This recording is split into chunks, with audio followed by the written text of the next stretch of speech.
Complete है मेरे साथ।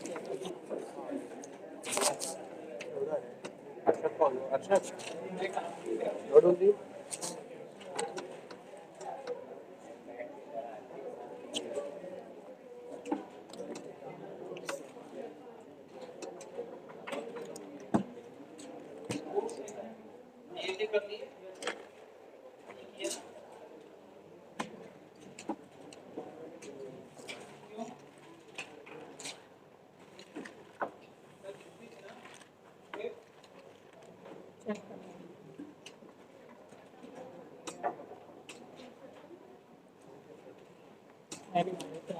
कंप्लीट है ना?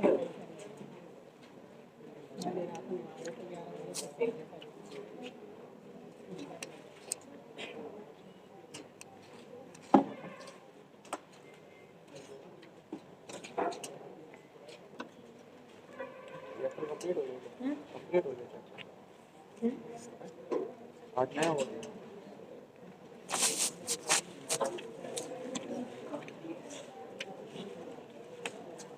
Chapter 6 metal.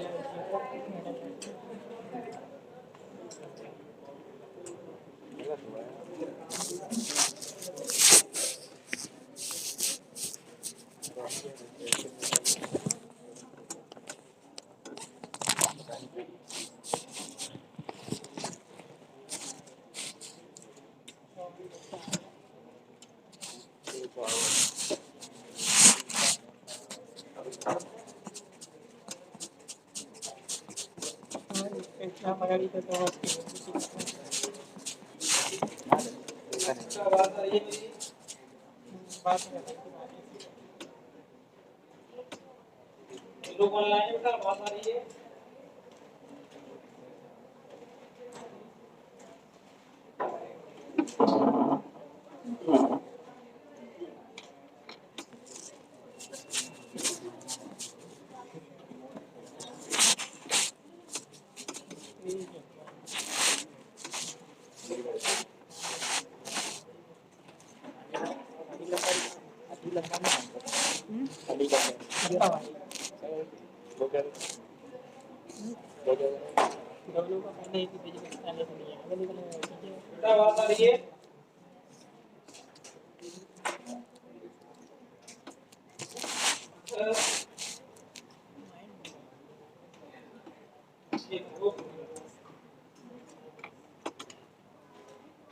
चलो पिछली क्लास में हम लोगों ने बड़ा स्क्रीन विजिबल है ना?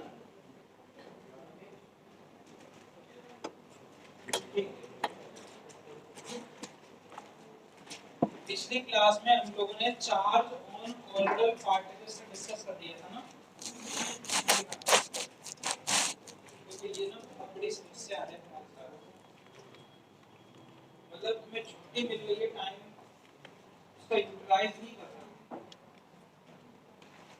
फिर किसी लेके बैठो, रात को पढ़ते ही रहोगे, लिखते ही रहोगे, 2 घंटे आप पढ़ाई कर लिया, पढ़ाई नहीं, पढ़ाई के ड्रामेबाजी है। कितने लोगों ने लिख दिया?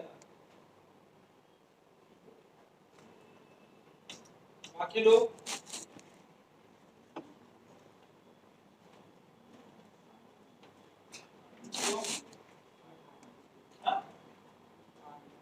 नहीं कर रहे, कॉपी लेके जाते।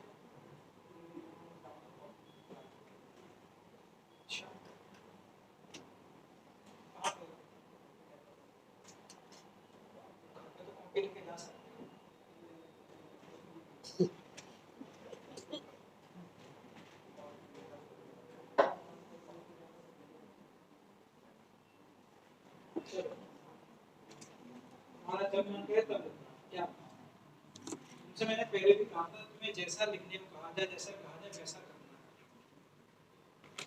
ये नहीं लिखोगे टाइम पे तो ये भूल जाओगे, और सारी चीजें याद करने वाली ही हैं, तुम खुद देख लो।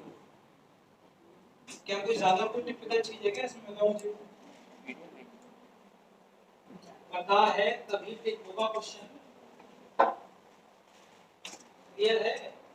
चलो आगे बढ़ते हैं नेक्स्ट। मैंने देखो आपको बता दिया था कि ऑक्साइड्स और हाइड्रोक्साइड्स के जो सॉल्ट होते हैं वो पॉजिटिव होते हैं, मेटल्स के सॉल्ट हो, मेटल के सल्फाइड के सॉल्ट हो, वो नेगेटिव होते हैं।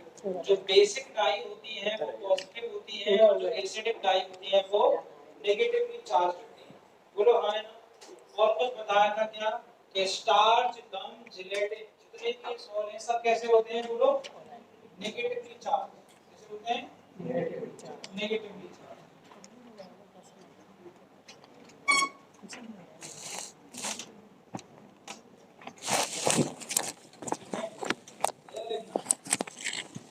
आगे बढ़ते हैं कि कोलोइडल पार्टिकल्स पे चार्ज आता क्यों है। तो देखो इसके बहुत सारे रीजंस हैं, लेकिन हमें किसी भी रीजन की डिटेलिंग में नहीं जाना। हम जो समझेंगे वो आगे वाला पार्ट है, यहाँ पे पार्ट नहीं है। देखो पॉइंट लिखा है, वही मैंने एनसीईआरटी में यहाँ मेंशन कर दिया है। The charge on the colloidal particles due to one or more reasons due to electron capture method क्या होता है हमें नहीं जाना है।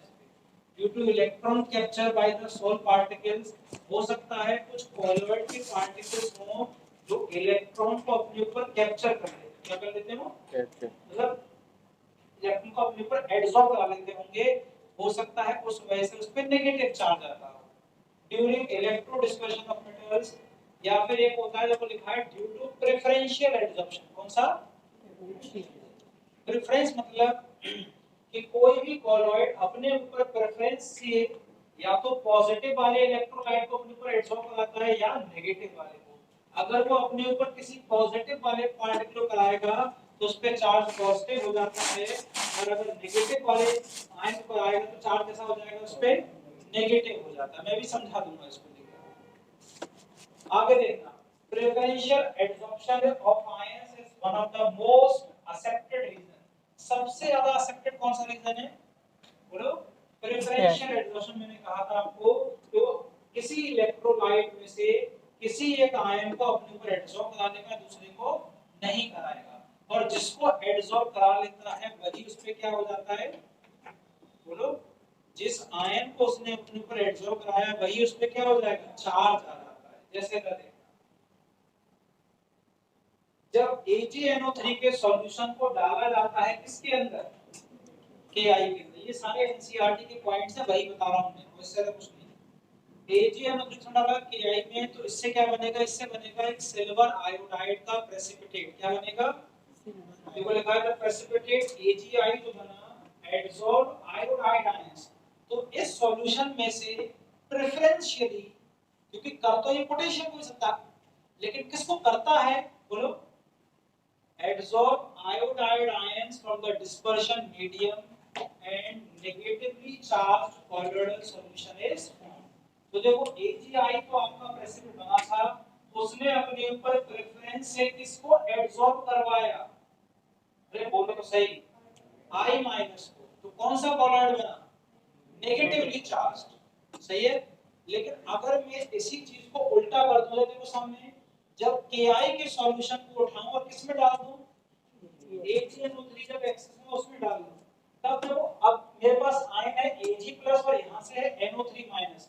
हमेशा जब आयन एडसॉर्ब होता है वो मीडियम से आता है। कहां से आता है? मीडियम से। तो अब देखो AgNO3 का सॉल्यूशन था एक्सेस वाला, तो अब जो AgI बनेगा उसने किसको अपने पर एडसॉर्ब किया, Ag+ को। तो ये प्रेफरेंस है कि कौन सा आयन को एडसॉर्ब होते हैं, प्रेफरेंशियल एडसॉर्प्शन। क्या होते हैं? प्रेफरेंशियल। अब देखो ध्यान से, जो AgI बना था किसको एडसॉर्ब किया प्लस ने अपने ऊपर, Ag+।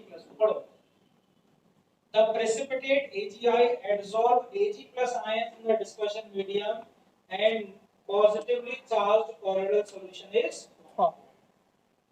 अगर AgNO3 को डाला Ki में तो नेगेटिव वाला बनता है। क्यों? किसको करता है अपने ऊपर एडसॉर्ब, I-। और जब Ki को डाला AgNO3 में तो पॉजिटिव, तो अपने ऊपर Ag+ को एडसॉर्ब करता है। कौन सा कॉलम बनता है, पॉजिटिव चार्ज। कौन सा बनता है, पॉजिटिव चार्ज। अच्छा, एक और पॉइंट लिखा है एनसीईआरटी में, ये देखना, सी वाला, जब FeCl3 को हॉट वाटर में जाए हॉट वाटर में डालते हैं तो पॉजिटिव चार्ज सॉल्व बनती है किसकी, फेरिक ऑक्साइड की। क्यों, इसका एडसॉर्प्शन हो जाता है बोलो Fe+3 यानी इसका एडसॉर्प्शन होता है Fe। लेकिन अगर FeCl3 को NaOH में डाला गया तो नेगेटिवली चार्ज सॉल्व बनती है। क्यों बोलो, क्योंकि तब किसको करता है अपने ऊपर एडसॉर्ब बोलो, OH-। जो आयन को प्रेफरेंस से अपने ऊपर एडसॉर्ब करेगा वही उस पे चार्ज हो जाता है। कौन सा किस पे एडसॉर्ब होगा, ये हमें चार केस जो यहाँ बताए थे ये याद ही रखने, इसमें और कोई तरीका नहीं है। समझ में आ रही बात? बताओ AgMO3 डाला थी आई में तो I माइनस को एडसॉर्ब करेगा, कौन सा करेगा, नेगेटिव चार्ज। और जब Ki को डालेंगे AgMO3 में तो Ag प्लस करेगा। FeCl3 को डालेंगे हॉट वाटर में तो Fe+3 करेगा और FeCl3 को डालेंगे NaOH में तो OH माइनस करेगा, तब नेगेटिव वाले चार केस याद हो जाएंगे। Yes sir. अरे बोलो, अब देखो क्या लिखा है, आफ्टर एक्वायरिंग अ पॉजिटिव और negative charge by selective adsorption, preferential adsorption से जब उसने चार्ज एक्वायर कर लिया, एडसॉर्ब करा लिया, तो जैसे देखो Ag पर क्या आ गया था, I- आ गया था। अब बताओ ये तो पहली लेयर थी, क्या थी ये, तो इस पहले लेयर को बोलते हैं क्या, फिक्स लेयर। क्या बोलते हैं इसको, फिक्स लेयर। अब बताओ I- जो आया था वो अपने ऊपर किसको अट्रैक्ट करेगा, Ki था ना, तो I- उस पे आ गया। अब वो I- किसको करेगा अट्रैक्ट, जो बचा हुआ पोटेशियम आयन उसको जो अट्रैक्ट किया, तो हमें दो लेयर बनती दिखाई दे रही है, एक तो पहली लेयर जो प्रेसिपिटेट के ऊपर है और दूसरी I- के ऊपर जो बन रही है उसको कहते हैं मोबाइल लेयर। क्या बोलते हैं उसको, डिफ्यूज लेयर। क्या बोलते हैं, डिफ्यूज लेयर। पढ़ो क्या लिखा है, after acquiring a positive or negative charge by selective adsorption on the surface of colored particle, this layer attracts counter ion from the medium forming second layer as shown। तो देखो second layer मतलब mobile layer या diffuse layer से आगे बन जाती है। और इन दोनों लेयर के जो कॉम्बिनेशन होता है, ये दोनों लेयर को जब एक साथ बोलते हैं, जो दो लेयर है इसको बोलते हैं हेल्महोल्ट्ज इलेक्ट्रिकल डबल लेयर। क्या बोलते हैं इस लेयर को, हेल्महोल्ट्ज इलेक्ट्रिकल डबल लेयर। एक फिक्स लेयर और एक मोबाइल लेयर या डिफ्यूज लेयर का जो कॉम्बिनेशन होता है उसको क्या कहते हैं बोलो हम, हेल्महोल्ट्ज इलेक्ट्रिकल डबल लेयर। आगे पढ़ो क्या लिखा है, the charges of opposite sign on the fixed layer and the diffuse layer result in the potential difference। ठीक, मुझे बताओ पोटेशियम पे चार्ज प्लस है, आयोडीन पे चार्ज माइनस है, दोनों के बीच में चार्ज अलग अलग है, तो क्या क्रिएट हो जाएगा, पोटेंशियल। और इनके बीच में जो पोटेंशियल क्रिएट होता है उसको नाम से दिया जाता है, उसको कहते हैं इलेक्ट्रोकाइनेटिक पोटेंशियल या उसको बोलते हैं जेटा पोटेंशियल। क्या बोलते हैं, जेटा इलेक्ट्रोकाइनेटिक पोटेंशियल या फिर जेटा पोटेंशियल। पढ़ लो एक बार इसको यहां से,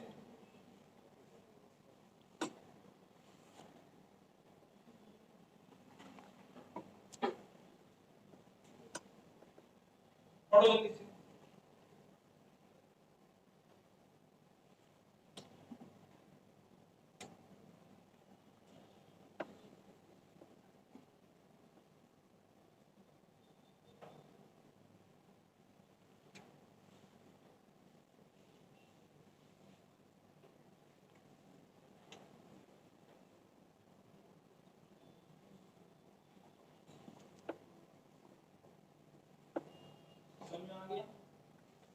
बोलो भाई, दो लेयर के बीच में जो पोटेंशियल आता है इसको क्या कहते हैं लोग, इलेक्ट्रोकाइनेटिक पोटेंशियल या क्या बोलते हैं उसको, जीटा पोटेंशियल। आगे देखना क्या लिखा है, पढ़ो। The presence of equal and similar charge on the colloidal particle is responsible in providing stability to the colloidal solution। सुनो, ये क्या कहना चाह रहा है, जैसे मान लो हमारा सिल्वर आयोडाइड का एक कॉलोइड था, सही है, इसके ऊपर कौन सा चार्ज आ गया था बताओ, I-।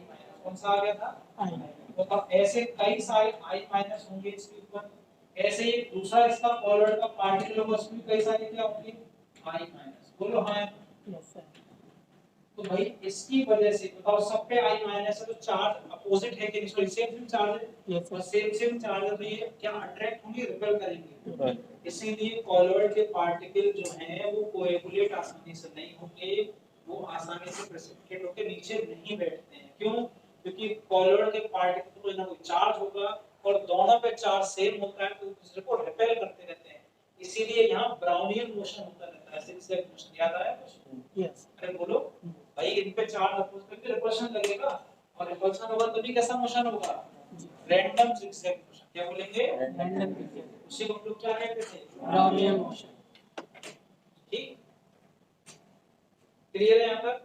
बोलो। नेक्स्ट आते हैं इलेक्ट्रोफोरेसिस। अब ये क्या होता है? सुनो, किसी भी कॉलॉइड पे कौन सा चार्ज है इसको पता करने का तरीका है कि उसकी इलेक्ट्रोफोरेसिस करा। क्या करा दो? अब इसमें करते कुछ नहीं है। देखो एक हमने यू शेप ट्यूब ली हुई है, इसके अंदर इलेक्ट्रोलाइट सॉरी कॉलॉइड भर देते हैं। क्या भर देते हैं? कॉलॉइड। और दो इलेक्ट्रोड लगा देंगे, एक कैथोड और एक एनोड। अगर कॉलॉइड नेगेटिव वाला होगा तो पॉजिटिव वाले पे जाकर प्रेसिपिटेट हो जाएगा, जमा हो जाएगा, और अगर कॉलॉइड पॉजिटिव होगा तो नेगेटिव वाले पे जाकर प्रेसिपिटेट हो जाएगा। तो जिस इलेक्ट्रोड पे जाकर प्रेसिपिटेट हो गया हम समझ लेंगे उसके ऑपोजिट चार्ज था किस पे? बोलो कॉलॉइड। कॉलॉइड पे पता लगाने का तरीका चार्ज क्या है? बोलो उसका क्या कराते हैं? इलेक्ट्रोफोरेसिस। पढ़ो। The existence of charge on colloidal particle is confirmed by the electrophoresis experiment. The movement of colloidal particles under the applied electric potential is called electrophoresis. किसी को यहाँ पे देखो बताओ। आप देखो ये जो पार्टिकल थे नेगेटिव चार्ज वाले थे, तो कहाँ जा रहे हैं? पॉजिटिव जा रहे हैं। पॉजिटिव को पॉजिटिव जाके इकट्ठे हो जाएंगे, कोएगुलेट हो जाएंगे। कोएगुलेट माना होता है प्रेसिपिटेट बना लेना। क्या बना लेना? प्रेसिपिटेट। कॉलॉइड ना रह जाए, वो प्रेसिपिटेट बना ले, उसको कहते हैं क्या? कोएगुलेशन या प्रेसिपिटेशन। जैसे देखा होगा मिल्क कॉलॉइड है, तो सेटल डाउन नहीं होता, लेकिन जैसे उसमें आपने फिटकरी डाल दी देखा होगा जो उसके अंदर फैट होता है, जो प्रोटीन वाला पार्ट होगा, नीचे बैठ जाता है, पूरा कोएगुलेट हो जाता है। क्या होता है? कोएगुलेट। जैसे ब्लड भी क्या है? कॉलॉइड है। ब्लड क्या है? कॉलॉइड। जैसे आप फिटकरी लगाते हो, ब्लड वहीं जम जाता है। क्यों? क्योंकि ब्लड का कोएगुलेशन हो जाता है उस फिटकरी के लगाने से। ठीक है? कोई भी कॉलॉइड का कोएगुलेशन जो है कैसे करते हैं नॉर्मली? किसी इलेक्ट्रोलाइट में। लेकिन कॉलॉइड चार्ज कितना लगाएंगे? बोलो कॉलॉइड पे चार्ज कैसे पता लगाते हैं? इलेक्ट्रोफोरेसिस के थ्रू। क्या करेंगे? ट्यूब में सॉल्यूशन भर देंगे कॉलॉइड का, दो इलेक्ट्रोड लगा देंगे, पॉजिटिव और एक नेगेटिव। ठीक है? नेक्स्ट है कोएगुलेशन और प्रेसिपिटेशन।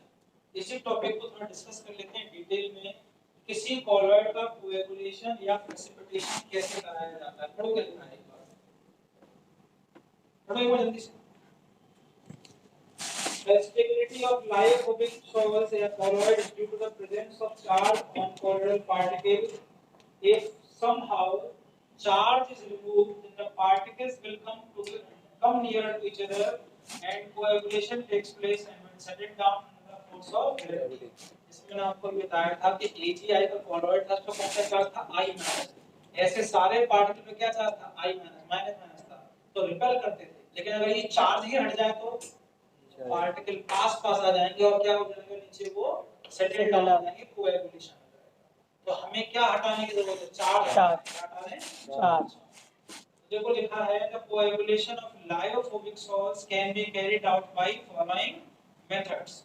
कुछ मेथड जो यहां लिखे हैं उससे हम क्या कर सकते हैं? उसका कोएगुलेशन करा सकते हैं। पहला हमने अभी पढ़ा था इलेक्ट्रोफोरेसिस। बताओ अगर पॉजिटिव कॉलॉइड होगा तो कहां कोएगुलेशन होगा उसका? नेगेटिव होगा तो पॉजिटिव वाले पे। दूसरा देखो लिखा है by mixing two oppositely charged colloid. अगर हमें पता है कि एक कॉलॉइड पॉजिटिव है, दूसरा कॉलॉइड नेगेटिव है, तो उनको दोनों को मिला दिया जाए तब भी क्या हो जाएगा? कोएगुलेशन। जैसे आपको याद होगा हाइड्रेटेड फेरिक ऑक्साइड, देखो मैंने लिखाया था पहले, वो पॉजिटिव होता है, आर्सेनिक सल्फाइड की सॉल्ट नेगेटिव होती है।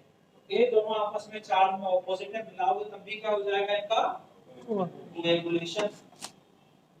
और थर्ड पॉइंट है बाय बॉइलिंग। अगर आप लगातार बॉईल करते रहते हो किसी कॉलॉइड को तो भी क्या होता है? बोलो कोएगुलेशन। जैसे आपने देखा होगा दूध को या मिल्क को गर्म करते रहते हैं बहुत देर तक, तो क्या होता है? धीरे धीरे जो पानी है वो एवपोरेट होता जाता है और वो एक टाइम आके मिल्क जो है वो कन्वर्ट तक हुआ होता है कि नहीं होता? अरे बोलो, तो वो भी क्या कोलॉइड, लेकिन कैसे हुआ? वो कोएगुलेशन हो गया। जो मिल्क के पार्टिकल पहले दूर दूर थे फैट वाले, वो आपस में क्या हो गए? पास पास आके इकट्ठे हो गए। समझ में आ रही है बात? पढ़ो क्या लिखा है? On boiling, the adsorbed layer is disturbed due to increased collision. लगातार collisions जो हो रहे हैं टेम्परेचर बढ़ने की वजह से, इससे adsorbed layer क्या हो जाती है? डिस्टर्ब हो जाती है, उससे चार्ज रिड्यूस हो जाता है, चार्ज कम हो जाएगा तो क्या हो जाता है? कोएगुलेशन। ठीक, बॉइलिंग से भी कर सकते हैं, इलेक्ट्रोफोरेसिस से भी कर सकते हैं, और ऑपोजिटली चार्ज लाइन से सॉलिडिफिकेशन से भी कर सकते हैं। अगला है परसिस्टेंट डायलिसिस। अगर डायलिसिस को बहुत देर तक करते हो, क्या करते हो डायलिसिस को? बहुत देर तक। देखो यहाँ होगा,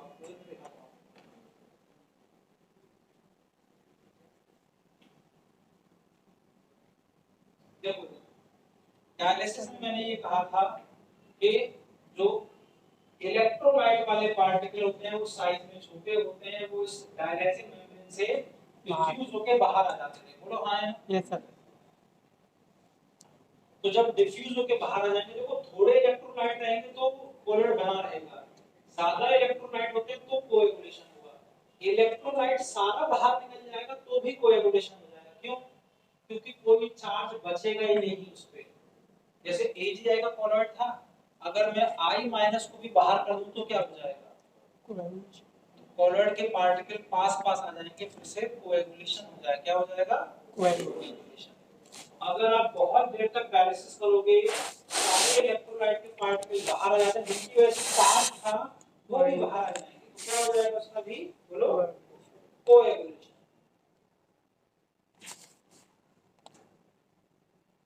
तो देखो चार तरीके हैं कोएगुलेशन के जो बताए आपको अभी। और लास्ट हम जो पढ़ने वाले हैं, बाय एडिशन ऑफ इलेक्ट्रोलाइट। कोई इलेक्ट्रोलाइट डाल दो तब भी कोएगुलेशन हो जाता है। क्या करने से? बोलो इलेक्ट्रोलाइट के एडिशन से भी क्या हो जाता है? कोएगुलेशन। जैसे आपने मैंने कहा अभी कि दूध के अंदर फिटकरी डाल दो, क्या मिल्क मिल्क बना रहेगा?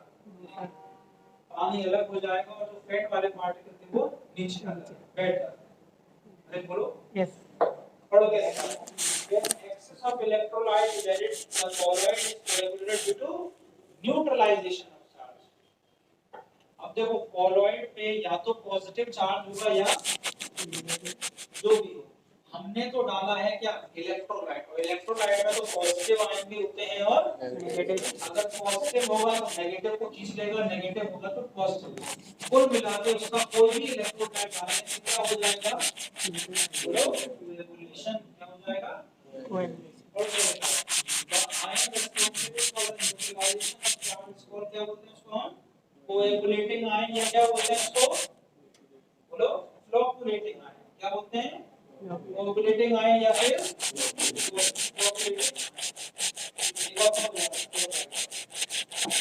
बाय एडिशन ऑफ इलेक्ट्रोलाइट वाला बस।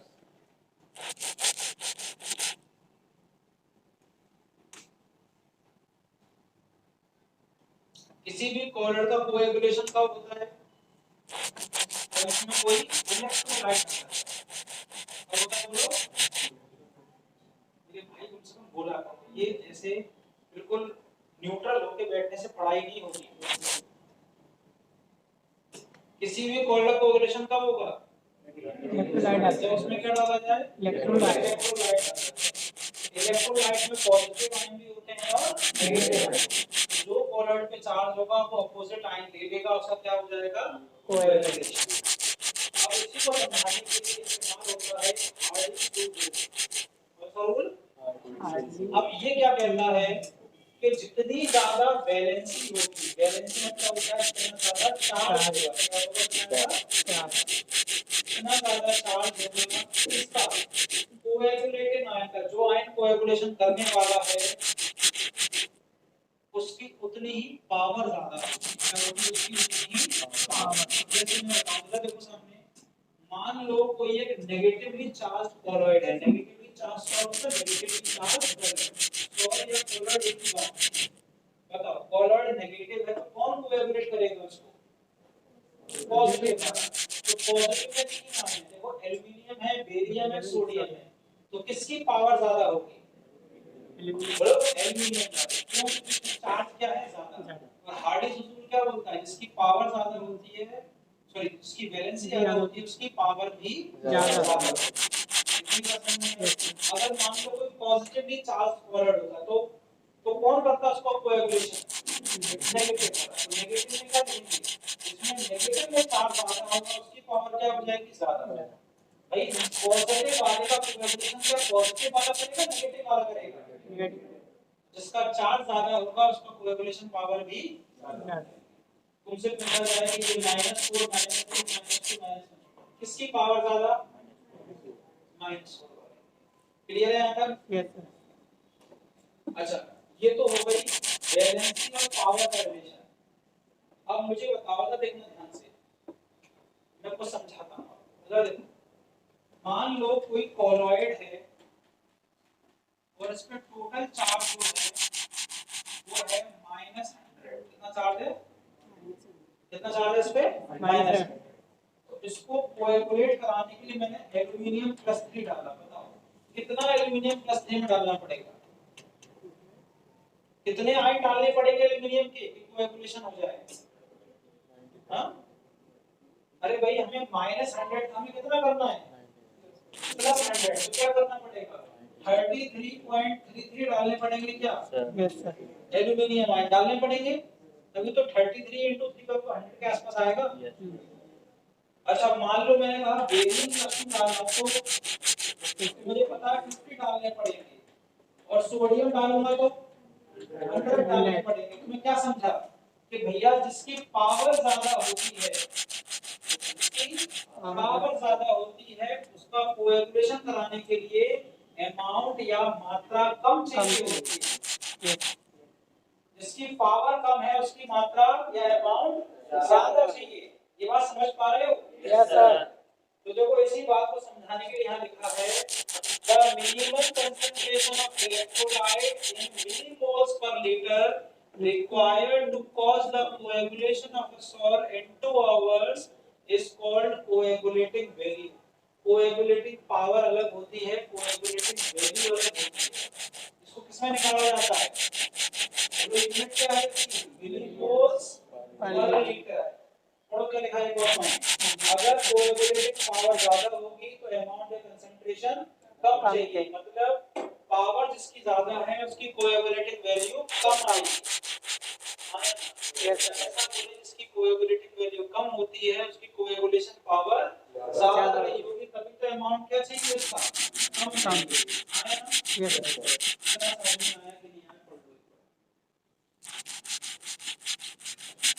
बताओ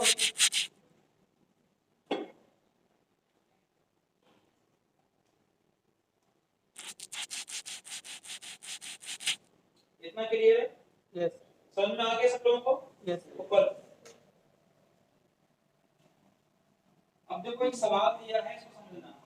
आपको सवाल दिया है 10 ml फेरिक हाइड्रोक्साइड की घोल है, इसमें एक इलेक्ट्रोलाइट डाला गया 2 ml और 1 मोलर केवीआर डाला गया पोटेशियम ब्रोमाइड, तो इसकी कोएगुलेटिंग वैल्यू क्या है? हमने वही बताया था, कोएगुलेटिंग वैल्यू को निकाला जाता है कितने मिलीमोल पर लीटर। कैसे निकालते हैं?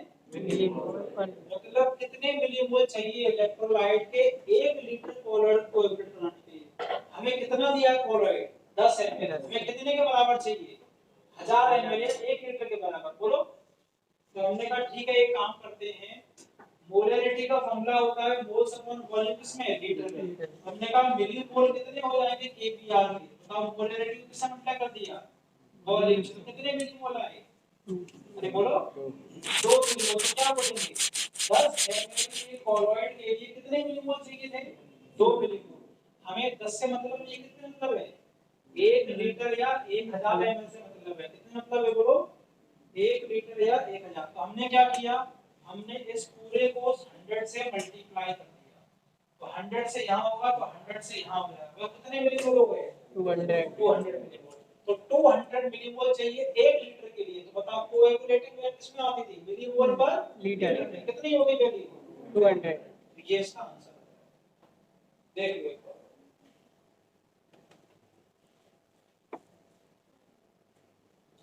जितने किसी इलेक्ट्रोलाइट के मिलीमोल चाहिए होते हैं 1 लीटर कॉलर को कोएगुलेट करने के लिए, तो यही चीज क्या कहलाती है, कोएगुलेटिंग वैल्यू।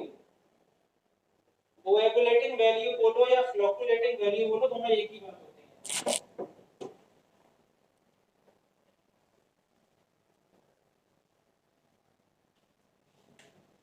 डन। एक सवाल नीचे लिखा है, ट्राई करो उसको, देखो जल्दी से कॉपी के पीछे।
सामने सवाल लिखो, फटाफट करो इसको, नहीं आएगा तो बता देंगे।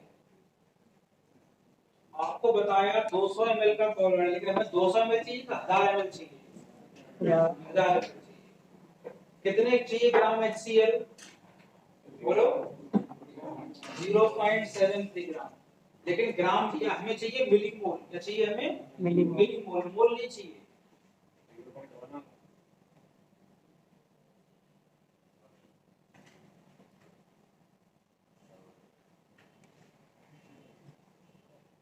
दो 200 ml का क्लोराइड था, कितना चाहिए था HCl, 0.73 ग्राम HCl चाहिए, लेकिन हमें 200 ml का मतलब नहीं, कितना चाहिए हमें बोलो, 1000। तो क्या करेंगे, 5 से मल्टीप्लाई, कितना हो गया बताओ, 1000 ml के लिए कितना, 0.73 ग्राम HCl, तो कितना आएगा,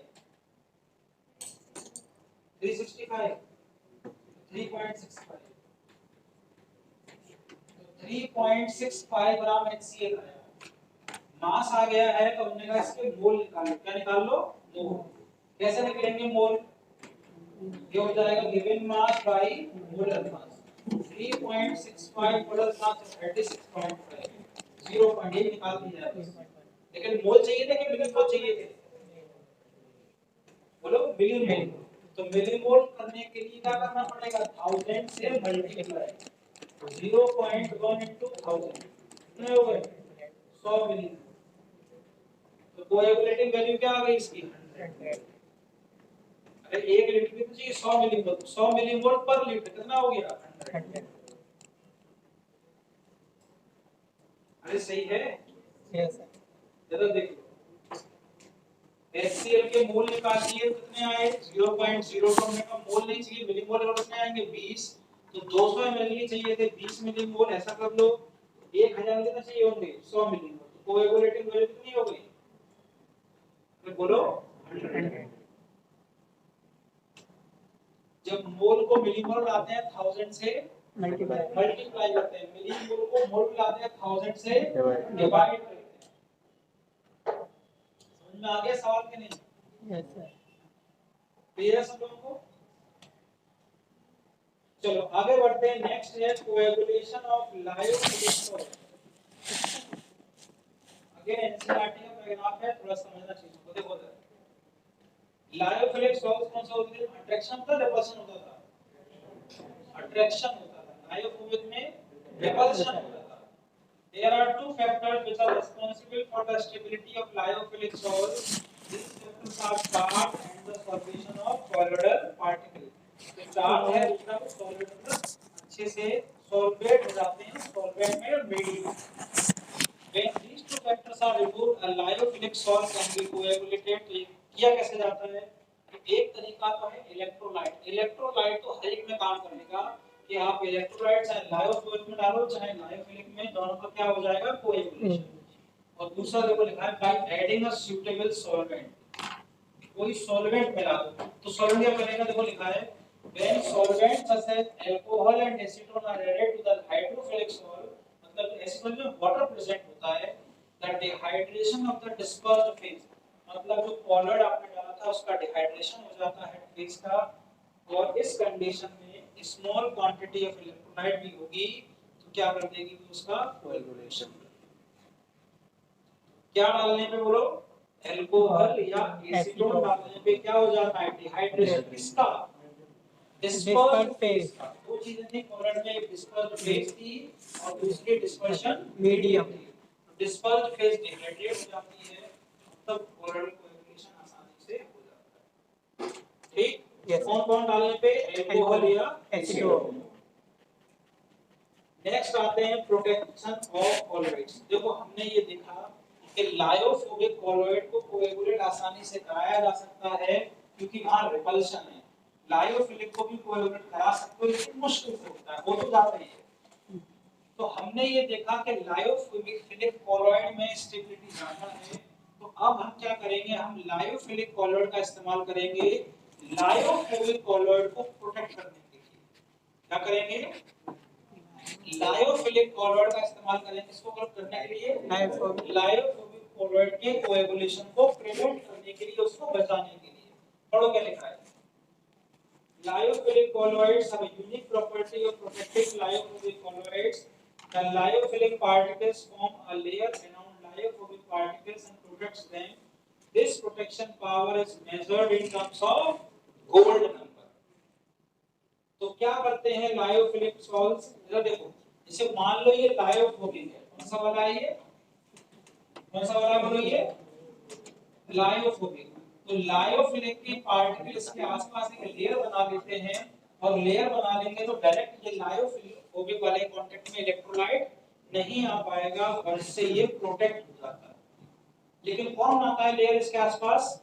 लायोफिलिक। और इस प्रॉपर्टी को हम मेजर करते हैं किसके टर्म्स में?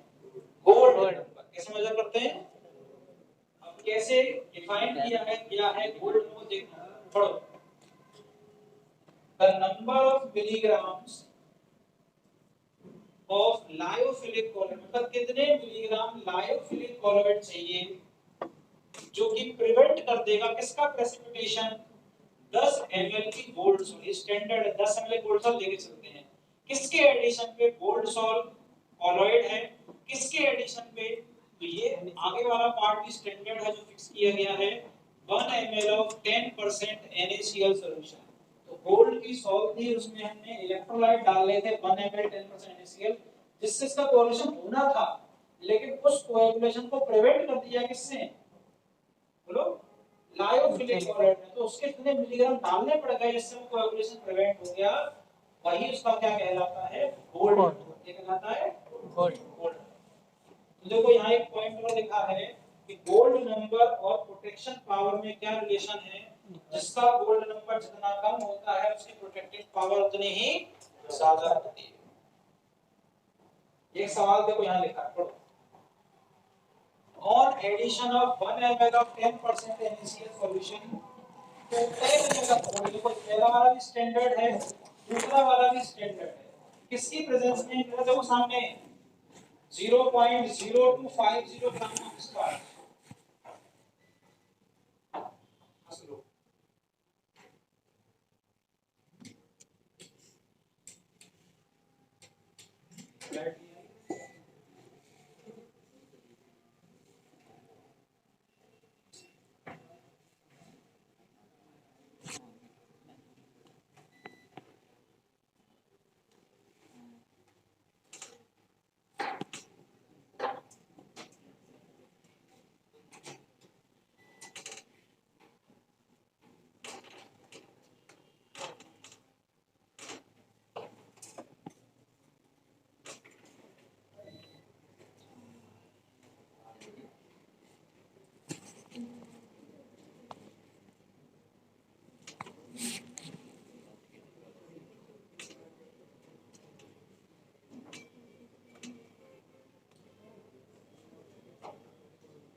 रही है मेरी?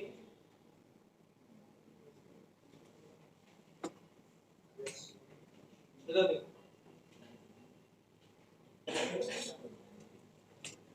जिसकी गोल्ड नंबर जितना कम होगा उसकी प्रोटेक्शन पावर क्या होगी, उतनी ही ज्यादा होगी। देखो एक पॉइंट जो लिखा है क्वेश्चन की फॉर्म में यहाँ कि 1 ml 10% NaCl था, ये इलेक्ट्रोलाइट है, 10 ml की गोल्ड सोल है, लेकिन इसके कोएगुलेशन को प्रिवेंट कर दिया गया किसके द्वारा? 0.0250 ग्राम ऑफ स्टार्च। इतना स्टार्च डाल दिया। स्टार्च कौन सा कॉलोइड होता है? Lyophilic, lyophobic? Lyophilic starch. मैंने बताया था आपको स्टार्च, गम, जेलेटिन, प्रोटीन ये सब कैसे होते हैं? लायोफिलिक। तो इतने ग्राम स्टार्च डालने पे ही कोएगुलेशन देखो प्रिवेंट हो गया। तो गोल्ड नंबर पूछा है, तो हमें दिया है ग्राम में, लेकिन हमें चाहिए मिलीग्राम में। तो क्या करेंगे? ग्राम से मिलीग्राम जाने के लिए 1000 से डिवाइड। बहुत बढ़िया। और मिलीग्राम से ग्राम जाना हो तब भी डिवाइड। अरे ग्राम से मिलीग्राम जा रहे हैं, मल्टीप्लाई करना पड़ेगा 1000 का। लीटर से हमें ज्यादा क्या करना पड़ता है? मल्टीप्लाई। और एमएस से लीटर जाते हैं तब डिवाइड। तो बताओ हमें दिया है ग्राम में, हमें चाहिए किसमें? मिलीग्राम में चाहिए। हमने क्या किया, इसको मिलीग्राम में निकाला, कितना आ गया? 25 मिलीग्राम आ गया। Yes sir. जितने मिलीग्राम आ गया वही हमारा क्या हो गया? Gold number. बाकी कुछ चाहिए नहीं। बात समझ में आई? Yes sir. जितने ग्राम लायोफिलिक कॉलोइड चाहिए होता है 10 ml की गोल्ड सोल को प्रिवेंट करने के लिए, किसके एडिशन पे? 1 ml ऑफ 10% NaCl, उसको हम लोग क्या कहते हैं? गोल्ड। क्या कहते हैं बेटा? क्लियर है यहाँ तक? बोलो भाई। जिसका गोल्ड नंबर जितना कम होगा उसकी प्रोटेक्शन पावर क्या होगी? उतनी ही ज्यादा होगी।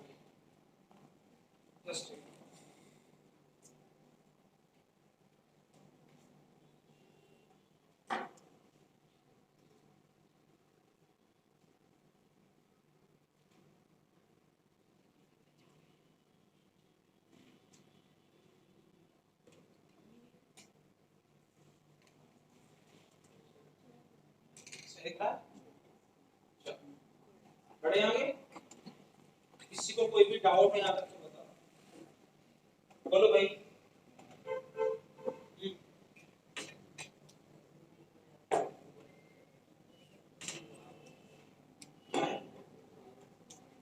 हाँ, तो उसमें स्टैंडर्ड है कि हम कोएगुलेशन की बात जब करेंगे, ये जो था ना कोएगुलेटिंग वैल्यू वाला, तो हम 2 आवर्स में करना चाहते हैं, जो स्टैंडर्ड है।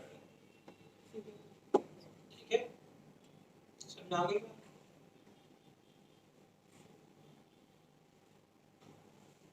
चलो बढ़े आगे। नेक्स्ट हम कॉलोइड के बारे में पढ़ने वाले हैं। आपको याद होगा जब लिक्विड डिस्पर्स्ड फेज होती है और लिक्विड ही डिस्पर्शन मीडियम होता है, तो टाइप ऑफ कॉलोइड कौन सा बनता था? मतलब इमल्शन। इमल्शन के बारे में पढ़ने वाले हैं। देखो लिखा है if dispersed phase and dispersion medium both are liquid, तो क्या बनता है? तो बनता है इमल्शन। ये दो टाइप के होते हैं। पहला, ऑयल को डिस्पर्स कर दिया गया वाटर में, उससे ये क्या है? मतलब पानी ज्यादा है और ऑयल कम है, उसको बोलते हैं ऑयल डिस्पर्स्ड इन वाटर। दूसरा, वाटर कम है और ऑयल ज्यादा, उसको बोलते हैं वाटर डिस्पर्स्ड इन ऑयल। जब कोई भी केस हो बनेगा क्या? इमल्शन। क्या बनेगा? इमल्शन। अब देखो ऑयल ज्यादा है और वाटर कम है, इसके एग्जांपल है मिल्क, क्रीम और क्या है? Vanishing cream. अगला, water dispersed in oil, example है बटर एंड क्रीम। मतलब वाटर का अमाउंट कम है, ऑयल का अमाउंट ज्यादा है, मतलब हो जाएगा बटर एंड क्रीम। अच्छा, कोई भी इमल्शन हो, चाहे ऑयल को पानी में मिलाओ या ऑयल को पानी में मिलाओ या वाटर को पानी वाटर से मिलाओ ऑयल में, दोनों ही केस में ये मिक्स नहीं होते। क्या मिक्स हो जाते हैं? नो। तो क्योंकि इमल्शन जो है ऑयल वाटर के हो या वाटर ऑयल के हो, ये स्टेबल नहीं होते। इनको मिक्स करने के लिए थर्ड कंपोनेंट डालना पड़ता है, उसको हम बोलते हैं इमल्सिफाइंग एजेंट। क्या बोलते हैं? इमल्सिफाइंग, जो कॉलोइड बना दे इन दोनों को मिक्स करके। थोड़ा क्या लिखा है, emulsions of oil and water are unstable and they separate in two layers on standing. For stabilization a third component called emulsifying agents are used. और कौन-कौन इस्तेमाल होता है emulsifying agent में, देखो लिखा है protein, gum, natural or synthetic soap are used for oil and water emulsion. कौन सा होता है बोलो, protein, gum, natural or synthetic soap are used for oil and water emulsion. अच्छा, वाटर एनर्जी कौन सा इस्तेमाल होता है, देखो लिखा है heavy metal, salt of fatty acids, long chain alcohol, left flake are used for watering oil. जैसे आपने सुना होगा कि नकली दूध पकड़ा जाता है ना, तो बनाने का प्रोसेस पता है कैसा है उसका, पहले तो बहुत सारा पानी लेना है, ठीक है, अच्छा ये काम करेंगे, तो पहले क्या करना है, पानी लेना है, उसमें दो रिफाइंड की विदाउट पैकेट उसको मिला दो, सही है, आपको पता है मिक्स तो होगा है ना, मिला देना है, तो मिक्स नहीं होगा उसके लिए करना है, तो एक स्टेबलाइजिंग एजेंट डालना है, वो क्या डालते हैं, वो डालते हैं उसमें यूरिया, डालते हैं यूरिया, और यूरिया से थोड़ा काम अगर कम बना तो शैम्पू ही मिला दिया जाता है, कौन सा बता दीजिए, मैं ये काम करता था,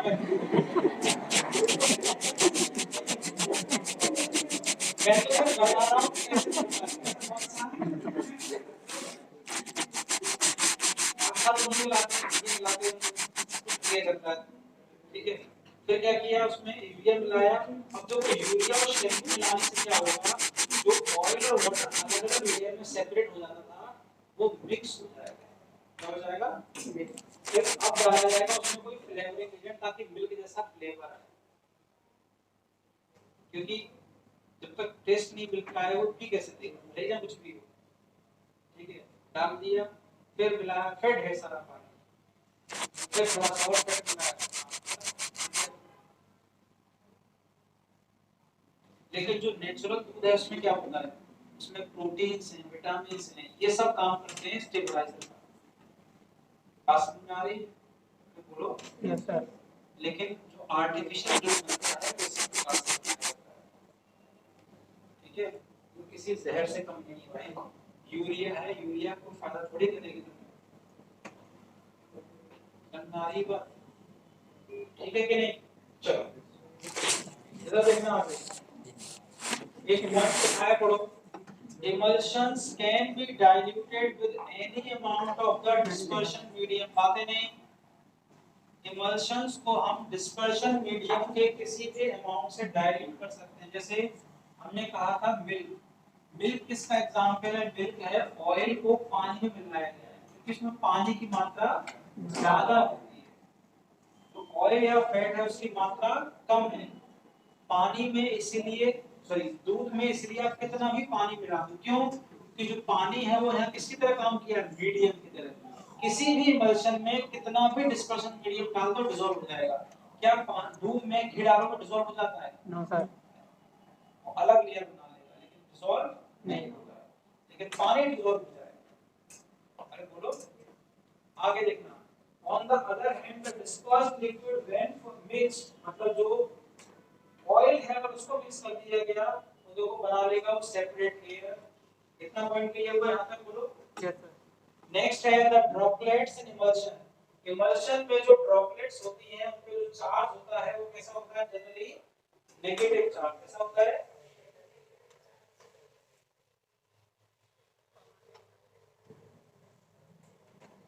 ठीक है, देखो droplets in the emulsion are often negatively charged and can be, मत करो बातें यार, and can be precipitated by electrolytes, और क्योंकि ये colloid है तो देखो Brownian motion, Tyndall effect ये सब शो करेंगे, और किसी भी emulsion को उसके छोटे पार्टिकल में ब्रेक किया जा सकता है, कैसे, हीट करके, फ्रीजिंग करके, सेंट्रीफ्यूगेशन करके, जैसे लिखा होगा मिल्क में से लोग फैट निकाल लेते हैं, कैसे निकाल लेते हैं, दो तरीके हैं, या तो उसको आप फ्रीज कर दो तो जो मलाई है उसको निकाल दो, एक होता है सेंट्रीफ्यूजन जो डेयरी वगैरह में होता है, क्या होता है बहुत हाई आरपीएम पे रोटेट कराते हैं तो फैट के पार्टिकल अलग हो जाते हैं और पानी वाले पार्टिकल अलग हो जाते हैं।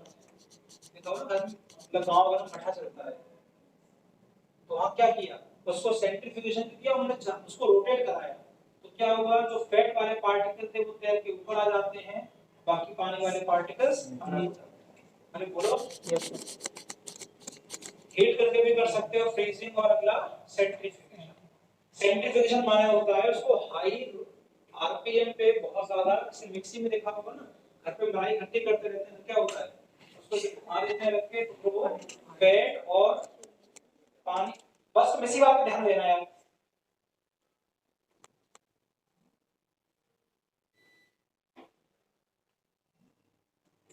लाइट जा रही, इसके बड़े मजे आ रहे हैं।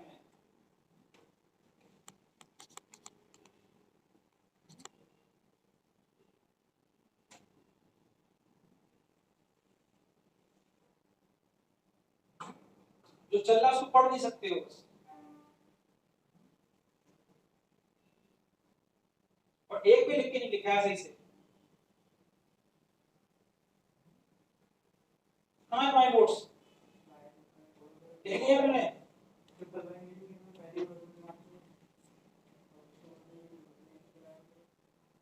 पहले वाले हो गए थे। अगली क्लास जब वो सब नोट्स लिखने के लेके आना, लिख के आओगे नहीं, फिर पढ़ के नहीं आओगे इसको, बिल्कुल ब्लैंक बैठ जाते फिर आके, ना समझ में आएगा ना सवाल होंगे कोई।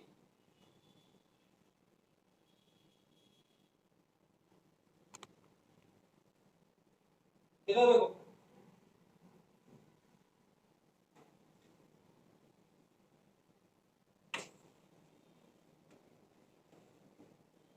किसी भी इमल्शन को हम उसके पार्टिकल्स में तोड़ सकते हैं, किस किस तरीके से बोलो, हीट करके, फ्रीज करके, या फिर क्या सेंट्रीफ्यूगेशन। सेंट्रीफ्यूगेशन माने क्या होता है, उसको हाई आरपीएम पे रोटेट कराते हैं, ठीक है। तो फैट वाले पार्टिकल अलग हो जाएंगे और वाटर वाले पार्टिकल्स अलग हो जाते हैं, ठीक है।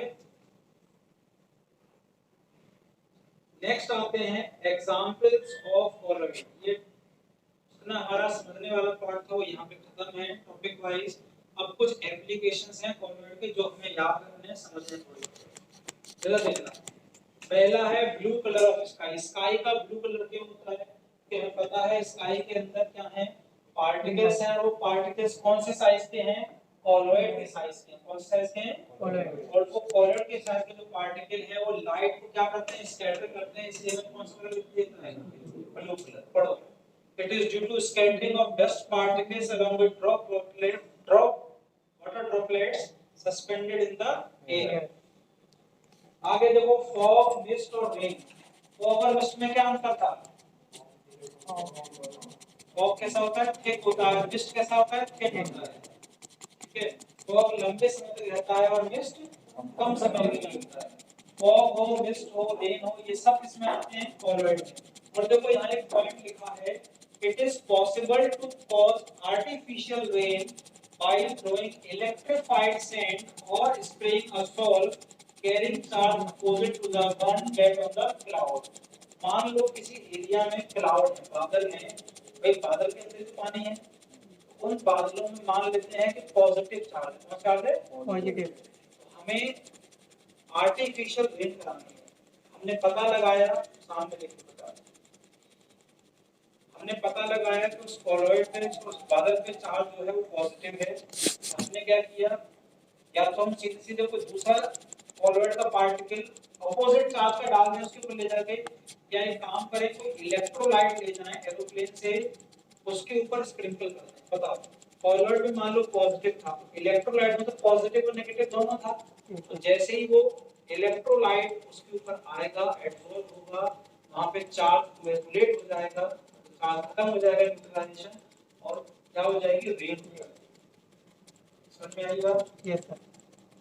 बोलो भाई, जो चार्ज क्लाउड पे है उसके ऑपोजिट चार्ज पे डाल दो, या कोई इलेक्ट्रोलाइट डाल दो, इसमें दोनों चार्ज होते हैं, तो भी उसका क्या हो सकता है, कोएगुलेशन। जैसे कोएगुलेशन हो जाएगा, क्या कॉज होगी, आर्टिफिशियल रेन। क्या होगी, आर्टिफिशियल रेन। आगे देखो लिखा है फूड आर्टिकल्स, जो आप खाते हो जैसे कि milk, butter, ice cream, fruit juices, ये सब का नेचर कैसा है? ऑर्गन। ये सब क्या है? ऑर्गन।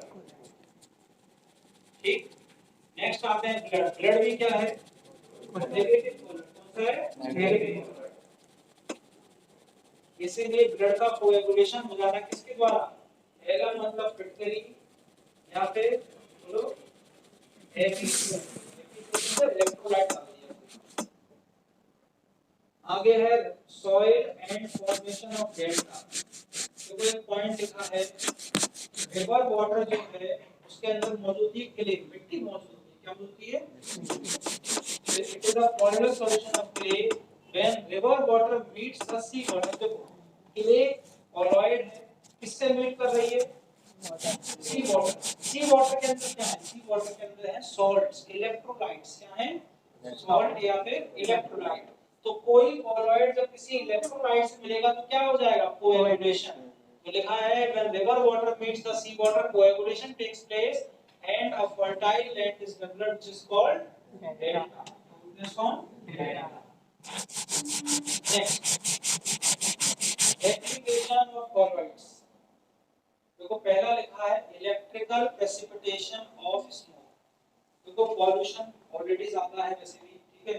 तो हमें अगर ये पता है कि किसी चिमनी से, किसी फैक्ट्री से कोई कॉलॉइड वाले पार्टिकल निकल रहे हैं स्मोक की फॉर्म में, स्मोक किसमें आता है? कॉलॉइड में। तो अगर हम पता लग गया है कि इस चिमनी में, फैक्ट्री में जो पार्टिकल निकल रहे हैं स्मोक की फॉर्म में वो नेगेटिव वाले हैं। कौन से वाले हैं? नेगेटिव वाले। तो हम क्या करेंगे? इसमें नेगेटिव वाले पार्टिकल यहाँ से बाहर निकलते हैं, हमने यहाँ पे एक वोल्टेज लगा दिया पॉजिटिव वाला। तो नेगेटिव पार्टिकल ऊपर जाएंगे, इस जो इलेक्ट्रोड था इससे टकराएंगे और क्या हो जाएंगे? देखो प्रेसिपिटेट हो जाएंगे, प्रेसिपिटेटेड एश। अरे बोलो यस सर। और बहुत हाई वोल्टेज रहता है। अब देखो इससे फायदा क्या होगा? इससे बहुत सारा पॉल्यूशन कंट्रोल हो सकता है। वो स्मोकिंग पार्टिकल जो डायरेक्ट एटमॉस्फेयर में जा सकते थे वो नहीं जा पाए। क्या हो गए? वो प्रेसिपिटेट हो गए। क्या हो गए? प्रेसिपिटेट। और जो भी प्रेसिपिटेट का नाम होता है उसको एक नाम से बोलते हैं कोट्रल प्रेसिपिटेटर। क्या बोलते हैं? कोट्रल। एक बार को फुल करेगा।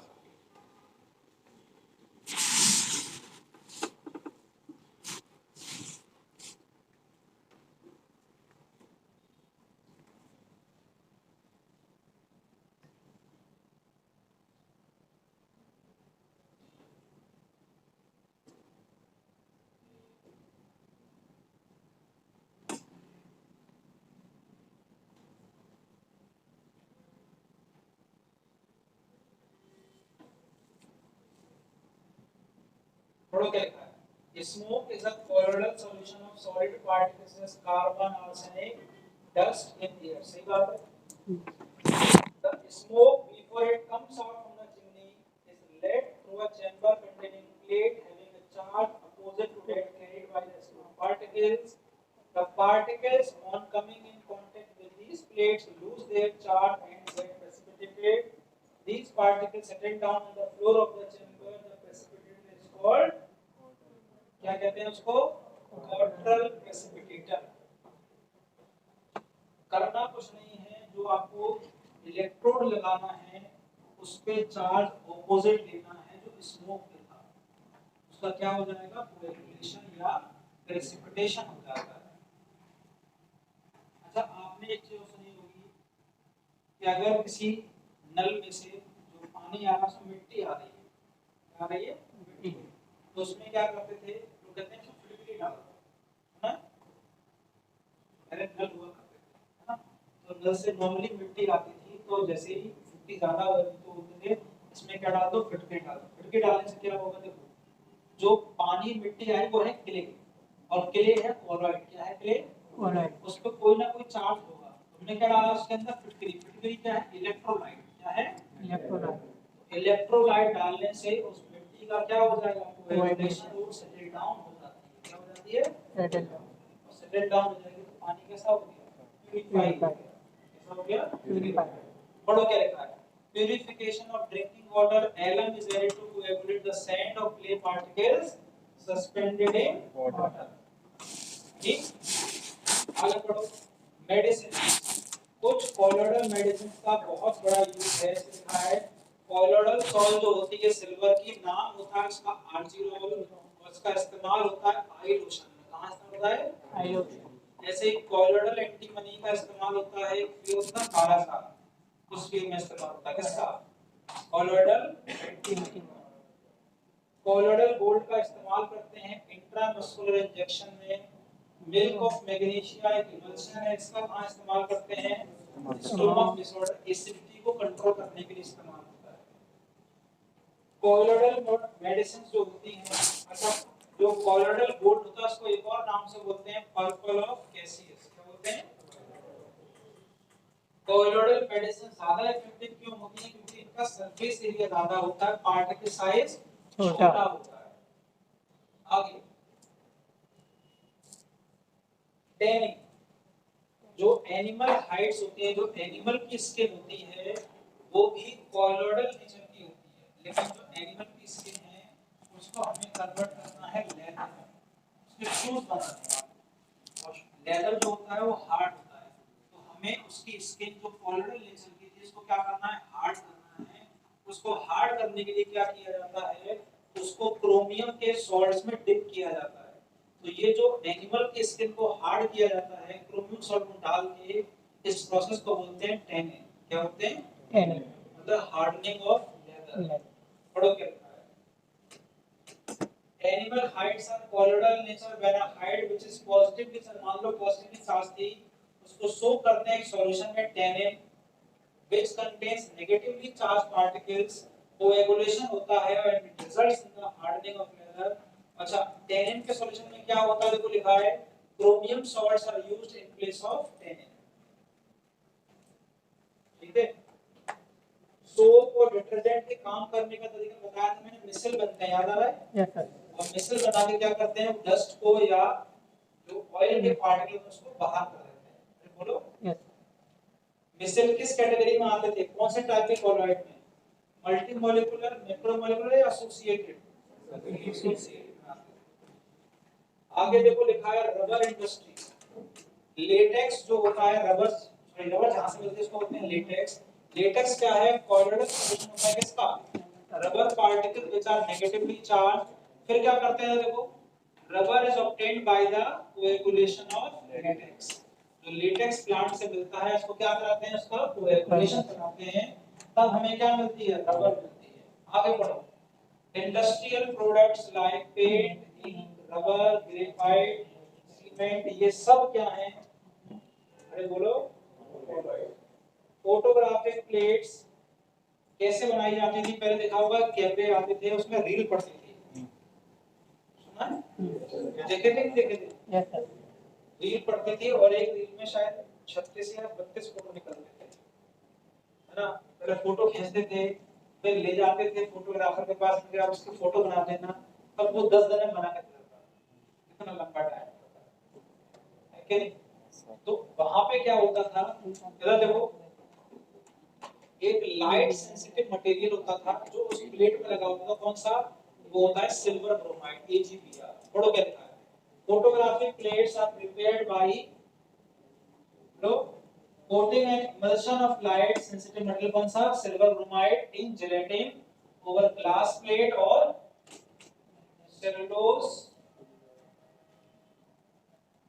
Cellulose film.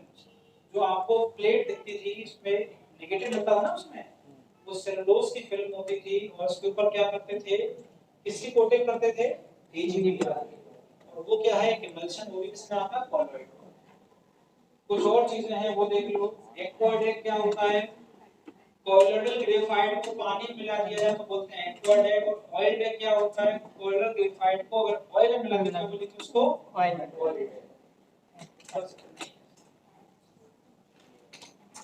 इसको पढ़ लेना भाई, तभी काम करेगा ये। ठीक है, कितना टाइम बचा है?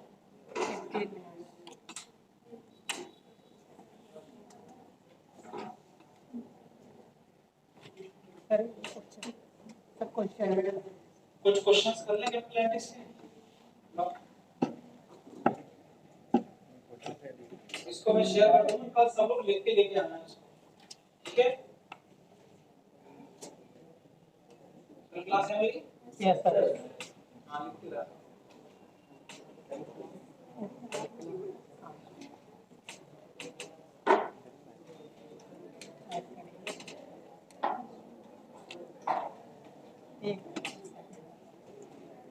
सवाल किसने? चैप्टर कौन सा बेटा? केमिकल का। लाओ।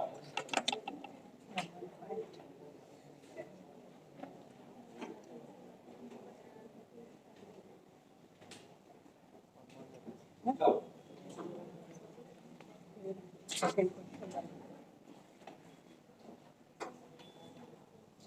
देखो एक सवाल देख लो, पेज नंबर 115 पे दिया है।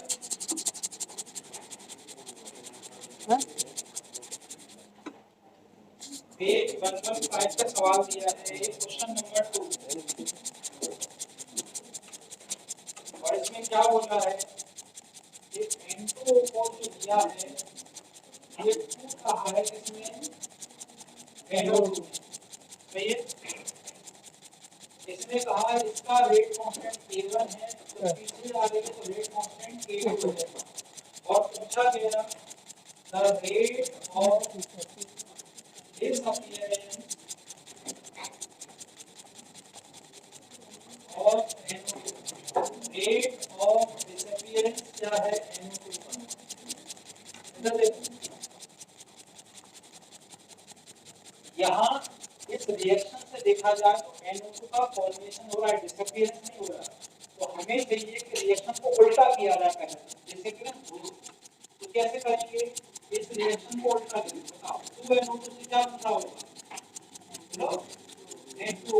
बताओ NO2 से N2O जब जाता है, कौन सा रेट कांस्टेंट है इसका? K2। K2 ऊपर आएगा और K1 नीचे। ठीक है? रिएक्शन देखो फॉरवर्ड भी जा रही है और बैकवर्ड भी आ रही है। आ रही है ना? बताओ रेट ऑफ फॉरवर्ड क्या लिखेंगे? बोलो। ये हो जाएगा K2 बोलो NO2 का होल स्क्वायर। समझते हो? रेट फॉरवर्ड रिएक्शन का रेट क्या होगा? फॉरवर्ड का रेट कांस्टेंट और क्या लिखेंगे? NO2 का होल स्क्वायर। बताओ बैकवर्ड का रेट क्या लिखेंगे? ये हो जाएगा K1 और N2O4 की पावर कितनी? लिख सकते हैं? लेकिन रिएक्शन फॉरवर्ड भी है, बैकवर्ड भी है। हमसे पूछा है नेट रेट क्या होगा? R net. ये हो जाएगा rate of forward minus rate of backward. ये हो जाएगा K2 NO2 का स्क्वायर माइनस K1 N2O4। वो लिख सकते हैं भैया, ये रिएक्शन का रेट आया, मतलब ये रेट ऑफ रिएक्शन है। क्या है ये? Rate of reaction. मुझे रेट ऑफ रिएक्शन नहीं चाहिए था, मुझे चाहिए था रेट ऑफ डिसअपीयरेंस। किसका? NO2 का।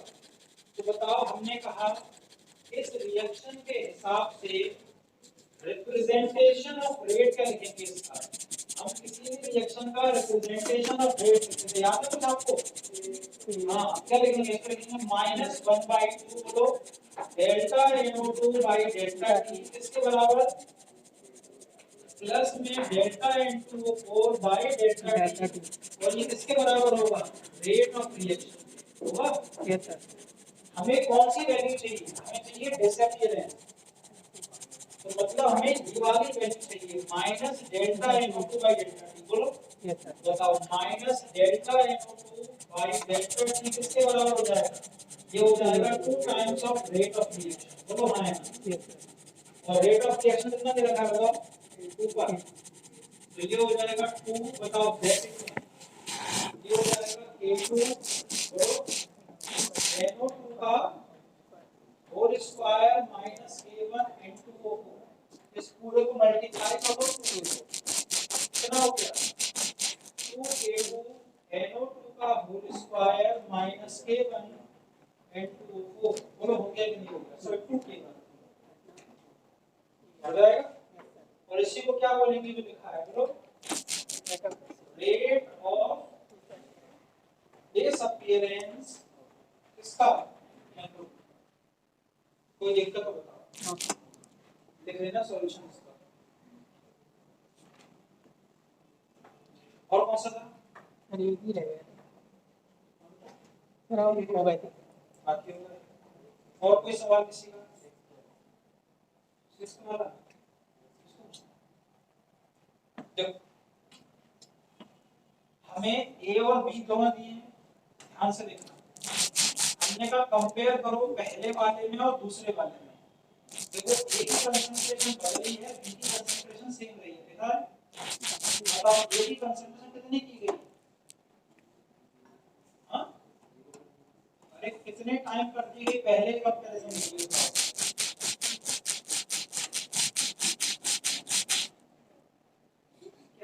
ये समझ आ रहा है कि 0.015 दिया है और 0.09 हो गई, तो किसका मल्टीप्लाई किया होगा? अरे बोलो, 15 into 6 क्या होता है? 90 होता है ना। एक डेसिमल आ गया 0.09, तो कंसंट्रेशन को 6 गुना बढ़ाया, रेट कितना हो गया? कंसंट्रेशन को 6 गुना बढ़ाया, रेट कितना बढ़ा? 1.826 का मल्टीप्लाई कर दो, कितना हो गया? 6 गुना। और जितनी कंसंट्रेशन बढ़ाई जाए उतना ही रेट बढ़ जाए, तो रिएक्शन का ऑर्डर क्या होता है? 1 होता है। तो ए के रेस्पेक्ट में आ गया फर्स्ट ऑर्डर, सही है। अब आ जाओ बी के रेस्पेक्ट में, देखो पहले और तीसरे में कंपेयर करो। बताओ पहले वाले में और तीसरे वाले में ए को सेम रखा है, बी को कितना बदल दिया? 3 टाइम्स। 3 टाइम बदला, रेट भी 3 गुना हो गया, देख लो हुआ। बी का भी फर्स्ट ऑर्डर हो गया। तो किसी एक रिएक्शन का रेट कांस्टेंट ले लो, r बराबर के a की पावर 1 b की पावर 1। रेट पता है, कंसंट्रेशन पता है, के निकाल लो, कर लोगे? ठीक है।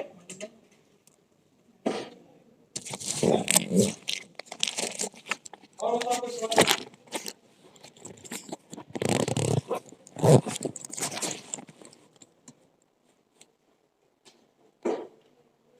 और कोई सवाल? Exercise section A question number 90, page number 90, 99 पे क्वेश्चन नंबर 19 देखो।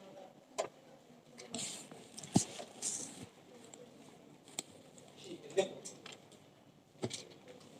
इसने कहा इस रिएक्शन को,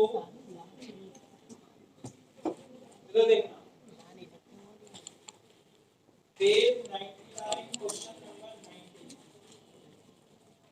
इस रिएक्शन को एलिमेंट्री रिएक्शन मान लो। बताओ एलिमेंट्री मान, हमने कहा था एलिमेंट्री रिएक्शन में जो स्टोइकियोमेट्री होती है वही ऑर्डर हो जाता है। बताओ क्या लिखूंगा फिर? मैं लिखूंगा r इक्वल टू हो जाएगा k, बोलो H2O2 की पावर हो जाएगा 1, I माइनस की पावर हो जाएगा 3, और बताओ H प्लस की पावर क्या हो जाएगा 2। लिखेंगे the effect on rate of this reaction brought by doubling the concentration of I minus। बताओ अगर I माइनस की कंसंट्रेशन को डबल कर दिया गया तो 2 की पावर 3 हो जाएगा, नहीं हो जाएगा? कितना हो जाएगा? 8। और अगर 8 होगा तो क्या बोलेंगे? रेट कितने से बढ़ जाएगा? 8 टाइम्स।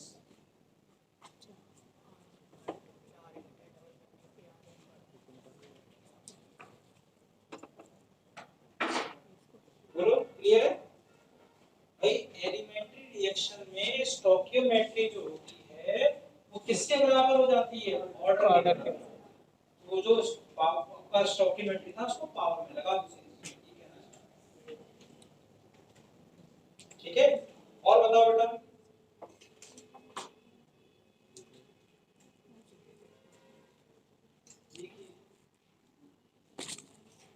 बोलो और किसी कोई डाउट जिन्होंने किए हो?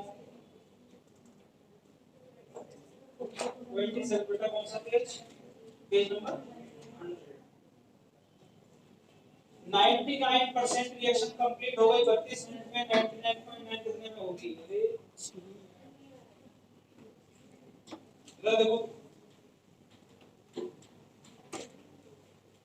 के निकाल दो पहले वाले से, कैसे? 2.303 bye log a0 by dt 2.3 का कितने टाइम में? 32 मिनट में। लो मान लो कि 100 मोल थे, कितने बचे? 1। 99% खत्म हो गई ना, कितना बचेगा? 1। तो ये log 100 की वैल्यू होती है 2। ये हो गया 2.303/32 into 2। यहाँ से k आ गया और k आ गया, अगले वाले में t निकालना है।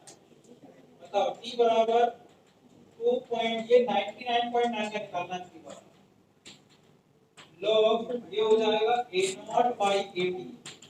तो 2.303 हो जाएगा 2.303 into 2/32 into log ये हो जाएगा 100/0.1 0.1 बच जाएगा। ये कैंसिल हो गया, ये 16 हो गया, ये ऊपर 3 हो जाएगा, कितना हो जाएगा 16 into 3 log 1003 होता है 48 आ जाएगा। क्या 48 है आंसर?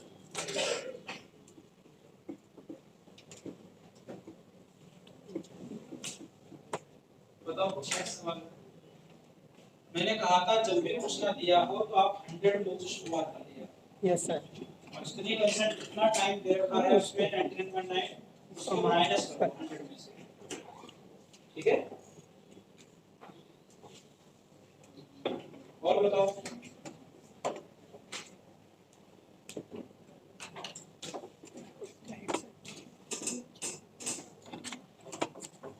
बोलो भाई, और कोई सवाल?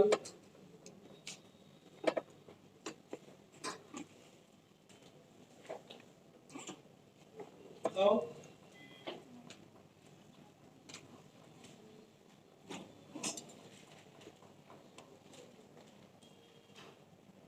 क्या